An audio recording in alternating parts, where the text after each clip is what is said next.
یہ ہے آم کا پودا، اس پہ پھول اور پھل بننے کا عمل جاری ہے۔ یہ ننھی مخلوق نہ صرف رس چوس کے اس سے شہد بنائے گی، بلکہ یہ پولینیشن کا قدرتی عمل بھی جاری و ساری رکھے گی۔ یہی چیز زراعت کا ایک راز ہے اور نئی فصلوں کی بنیاد بنتا ہے۔ اگر آپ قریب سے دیکھیں تو بہت سارے ننھے منھے کیڑے مکوڑے بھی اپنے فرائض سر انجام دے رہے ہیں۔ ان کا کام ہمیں نظر آئے یا نہ آئے، وہ اپنے فرائض سر انجام دیتے رہتے ہیں۔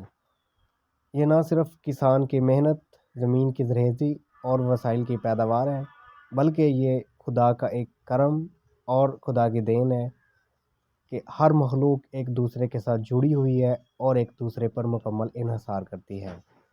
یہ پھول کچھ دن تک اپنا پولینیشن کا عمل مکمل کریں گے اور انشاءاللہ پھل بننے کا عمل تیز ہوگا۔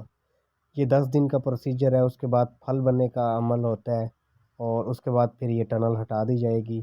یہ آپ قریب سے جائزہ لیں، خوبصورت پھول، خوبصورت نظارہ، اور یہ ہمارے گارڈن کا پہلا آم